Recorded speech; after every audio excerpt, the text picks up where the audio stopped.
اليوم رانا بمستثمرة شعبان نواري بصحراء المامشة. راح نشوفوا طريقة عمل هذه المستثمرة. شعبان نواري هو واحد من رجال الأعمال والمستثمرين الموجودين هنا في صحراء المامشة بجنوب ولاية خنشلة.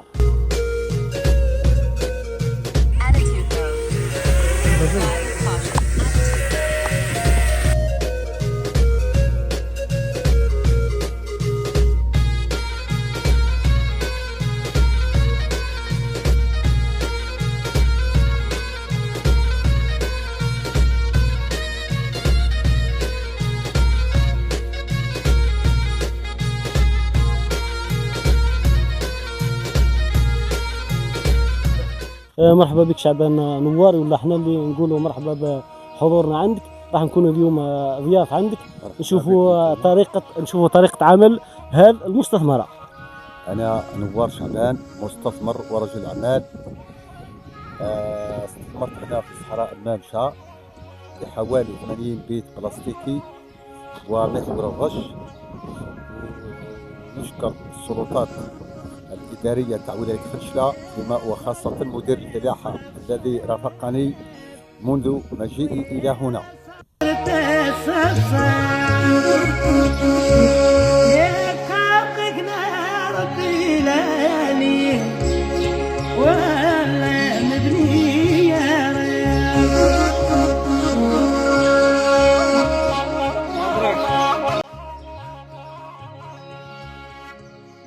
نشوفوا هذه الشجرة ومراحل الإنتاج نتاعها ما شاء الله تمر بعدة مراحل. ممكن تذكر منها الجرف بالجرار، واستعمال الذبال الغبار تاع الغنم كما نقولوا احنا، وتتبع وديرها البياج باش تلحق بعد جهد كبير باش تلحق الاستثمار باش تلحق الانتاج. يعني واش راح نقول لك، هي فيها تعب كبير لكن الانسان ينال. تخدم من جد وجد. صحيحة، من جد وجد.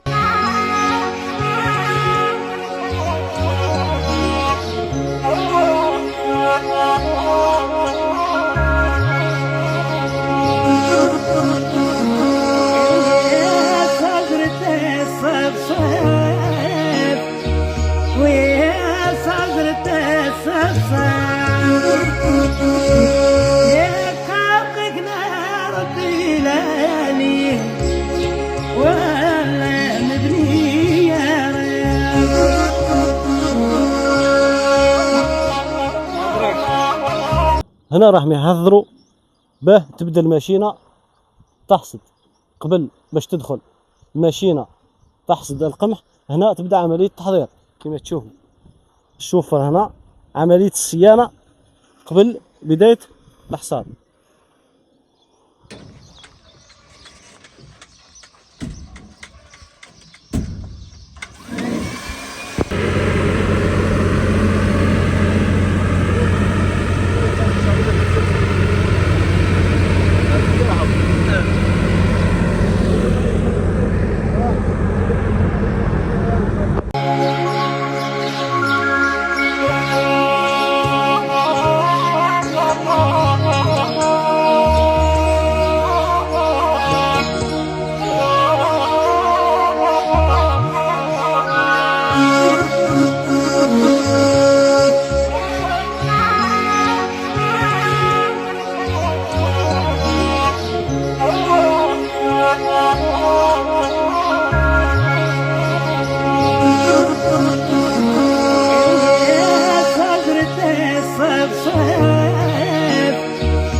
نتمناو من مدير الفلاحه يسهل لنا في لاكريمو هذه مع البياطها تابعين لولايه خنشله. باش العام الجاي ان شاء الله من سبتمبر هذا الاسطبل سيقوم بالتشغيل ان شاء الله، ونشغل فيه 4 عمال ولا 5.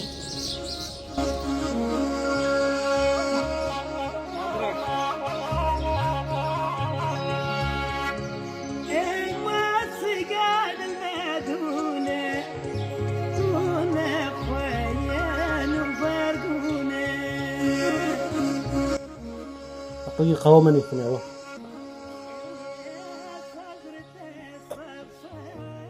عندنا صديق أنا خالي شعبان. خالي شعبان التلحوال والله يخلي ربي الخبز تاع الحلال مليح كما قلت لك. انا خدمت كل شيء، انا كنت في الامن من بعد سوناطراك وخرجت لقيت الخبزه هذه مرتاح. بارك الله فيك. رافقتنا الدوله ومع مدير الفلاحه هذا كان انسان طيب واقف ويعطي نصايح، راني مرتاح.